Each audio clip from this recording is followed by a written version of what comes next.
6 questions on the integumentary system to distribute, right? So just lots of, you guys will deal with that stuff, so it's pretty cool to remember. Skeletal. Skeletal, we had the different cartilages, which kind of falls in histology, okay? So that's one thing there.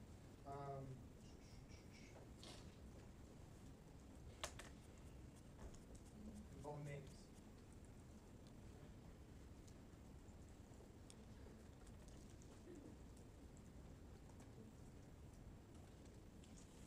We'll limit it to synovial joints. Okay. How do these joints move? That is directional terms. Okay.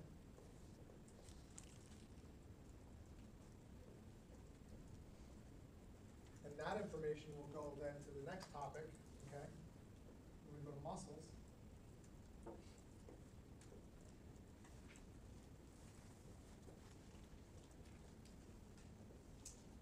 So names, function. That's the directional term. Okay? So if my shoulder is capable, it's a ball and socket joint. It's a synovial ball and socket joint. It's capable of movement in all planes. Okay? So it can abduct, it can adduct, it can forward flex, it can extend, it can do all these things. The muscles that do that, okay, you'll need to know the names and function. So abduction, that is my deltoid. Forward flexion, pectoralis major. Extension, that is my latissimus dorsi. Okay, so, but again, I only have 6 questions here. So really not that many. Okay, so not crazy. Also with this, we have the microscopic stuff.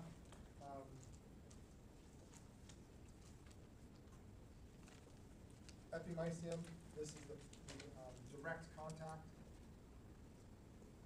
or direct attachment.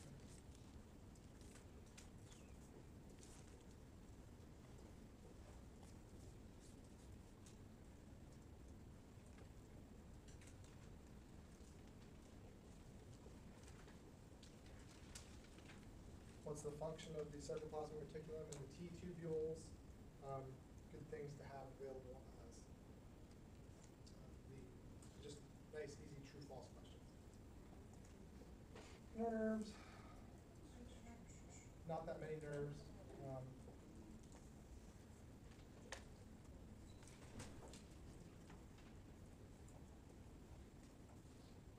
So lobes or regions, okay? So your cerebellum is not a lobe, but it's a section or a structure or whatever.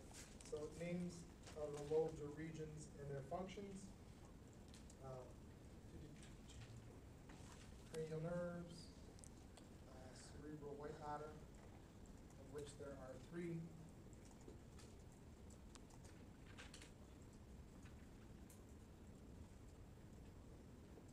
So the big, huge one that we can see is a commissure, okay? And we can see that that's the corpus callosum. Easy to remember. Right? This big, huge thing goes right to left, left to right. Association fibers go anterior to posterior in the same hemisphere, and projection fibers go from the spinal cord and the lower brain centers up into the cerebral cortex. Okay. Yes? Yeah, sarcoplasmic reticulum. Sorry. And T tubules. Okay, so that's lots of stuff for the nervous system. We have the plexuses.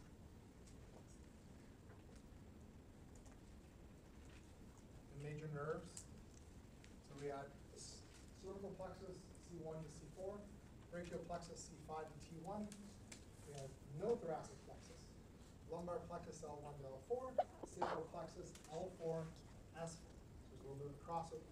Major nerves that we talked about, phrenic nerve from the cervical plexus. Main component of the nerve is C3 and C4. Part of C5, so the little mnemonic or little rhyme is C3, C4, and C5 keep the diaphragm alive. Okay, nice, easy. Off of the brachial plexus, including all the roots, we had the median nerve. That's your carpal tunnel syndrome.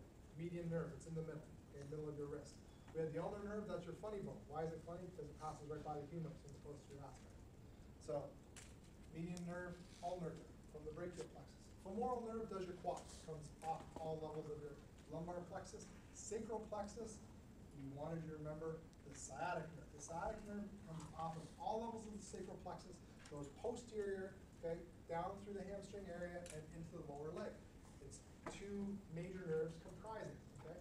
So the common fibular and tibial nerve are the ones that make up. They're bound together as they exit out of the sacral plexus, okay? And it goes posterior.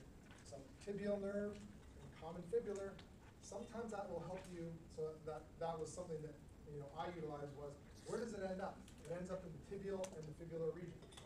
That's the name of the nerves. Right there, okay? So common tibia or common fibular and tibial nerve. Okay, so major nerves. I think the only neurotransmitters that we talked about, we had acetylcholine or ACH. We had norepinephrine, okay? And we had epinephrine. We didn't really get into dopamine or any other of the neurotransmitters. So no GABA or no dopamine, which is fine. So where are these utilized? Okay, primary location, skeletal muscle, okay?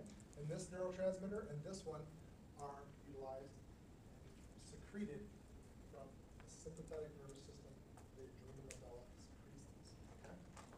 So these are your three neurotransmitters. Again, easy true false questions. How are we doing so far? Fine, doing good.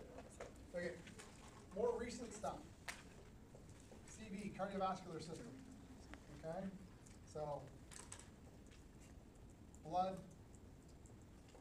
functions, okay, of the blood, so red blood cells, oxygen and carbon dioxide, white blood cells. Never let monkey eat bananas, those are the functions there. Platelets, they're clotting factors. Hemoglobin is the major protein that is within the red blood cell that allows for binding of oxygen. There's four of them. It's called the quaternary structure. It fills the red blood cell. 97% of the red blood cell is protein. Okay. It has almost no room for anything else. It does everything anaerobically, which means it doesn't use any of the oxygen. Okay. It has its mitochondria producing energy anaerobically. It doesn't have a nucleus. It never reproduces, and they die within 100 to 120 days. They're very specialized cells. Okay. So red blood cells. Quaternary structure. Heart, interior and external structures. So the heart itself, there's 4 chambers and 4 valves. So know all the really cool stuff. The left ventricle, why is it thicker? It pushes out against the high pressure systemic circulation. The right side, right ventricle, goes to the lungs, low pressure system. Okay? So that's why the left ventricle is thicker than the right. 4 valves, we have 2 AV valves or atrioventricular valves. The flaps that are in there, they have to resist infolding into the atrium against the resistance or against the force of the ventricles. That's why we have chordae tendineae and papillary muscles in there so that we can prevent this, okay?